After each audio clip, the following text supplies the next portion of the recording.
Para acceder a Plunet introduciremos nuestro usuario y contraseña.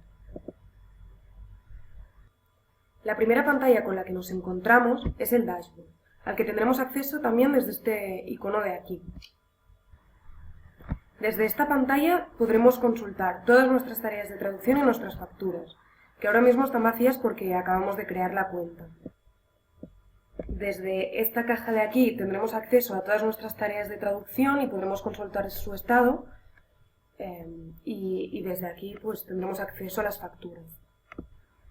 Como podéis ver, en Plunet existen 3 niveles de navegación. El primero es fijo y no varía, y el segundo y el tercero varían en función del menú de primer nivel que tengamos seleccionado.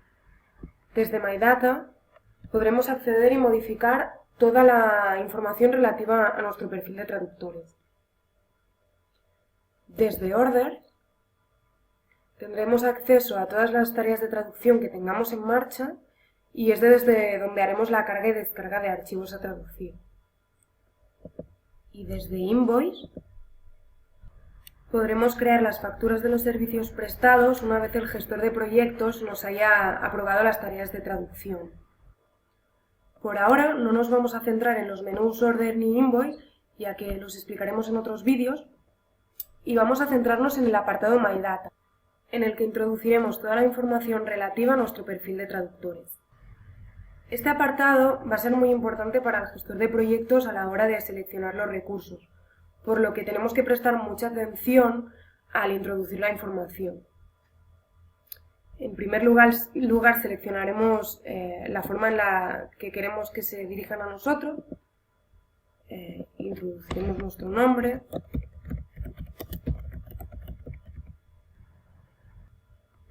y escribiremos un mensaje de apertura para los correos electrónicos que vayan dirigidos a nosotros. Os recomiendo que el mensaje de apertura sea en inglés, ya que la mayoría de plantillas están en inglés y si lo ponéis en castellano pues va a sonar un poco raro. Podéis añadir vuestra fecha de nacimiento, los teléfonos, que en este caso no los vamos a utilizar, ya que lo vamos a hacer todo vía online, y el correo electrónico, que debéis comprobar que sea correcto, que en principio debería serlo. Podéis añadir también las fechas en las que no vais a estar disponibles, para informar al gestor de proyectos de que no se ponga en contacto con vosotros durante ese periodo. Esto lo haremos desde este icono de aquí, que si pulsamos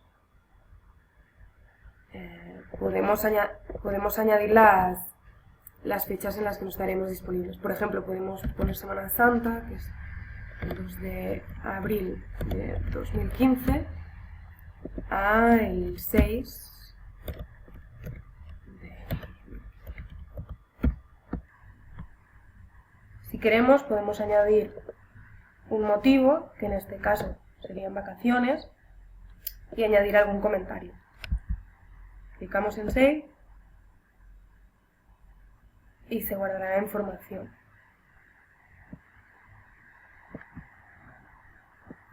Si seguimos bajando, vemos que nos va a aparecer un calendario y que las fechas seleccionadas van a aparecer en rojo, para que el gestor de proyectos sepa que no puede contactar con nosotros en esas fechas.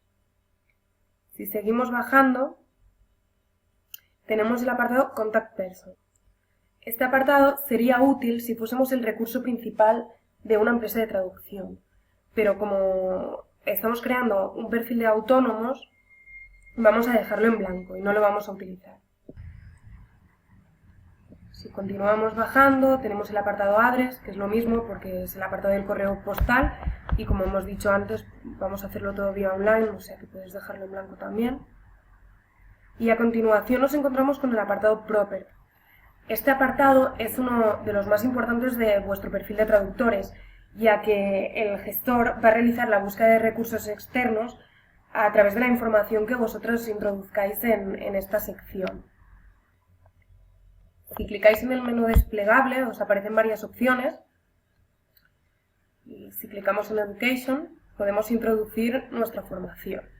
En este caso podríamos poner Máster en Traducción e Interpretación. Si clicamos OK, vamos introduciendo los datos en el sistema. Debemos introducir también nuestra experiencia, que en este caso podemos poner menos de 5 años, clicamos OK, nuestras lenguas maternas, poner catalán, español, nuestra nacionalidad, podemos poner España, los sistemas operativos que utilizamos, que yo por ejemplo utilizo Windows 7, y aquellos programas que tengamos instalados en el ordenador y con los que sepamos trabajar. Por ejemplo, InDesign, BackOffice o Acrobat Reader. Para terminar, clicaremos en Services y introduciremos los servicios que ofrecemos, como revisión y traducción. Clicamos en Save y guardamos la información. Si bajamos, llegamos al apartado Pricelist. Desde aquí podemos consultar la lista de precios que el gestor de proyectos ha asignado para nuestro perfil de traductor. Aquí podemos encontrar la combinación de idiomas y esta columna nos indica el precio por palabra de cada combinación de idiomas. En la tabla de la derecha podemos consultar el tanto por ciento por palabra que cobraremos en función de las coincidencias del texto con la memoria de traducción. Por ejemplo, si alguna palabra se repite, cobraremos solo el 15% de lo que cobraríamos si la palabra fuese nueva. Y si bajamos un poco, vemos que tenemos asignado un precio por hora por trabajo de ingeniería o de revisión. Ahora, si volvemos al apartado Pricelist, vemos que tenemos asignado también un precio mínimo por trabajo, que en este caso pues es de 20 euros. Como habréis podido comprobar, no podemos modificar ninguna de esta información. Así que si las combinaciones de idiomas no se corresponden con nuestras combinaciones de idiomas o hay alguna irregularidad en los precios, nos pondremos en contacto con el gestor de proyectos para que mire de resolver el problema. Si seguimos bajando, llegamos al apartado Feedback, desde el que podremos consultar las valoraciones que los gestores de proyectos den de nuestros servicios. Por ejemplo, podrán valorar nuestra flexibilidad, si entregamos las tareas a tiempo, la terminología que utilizamos, etc.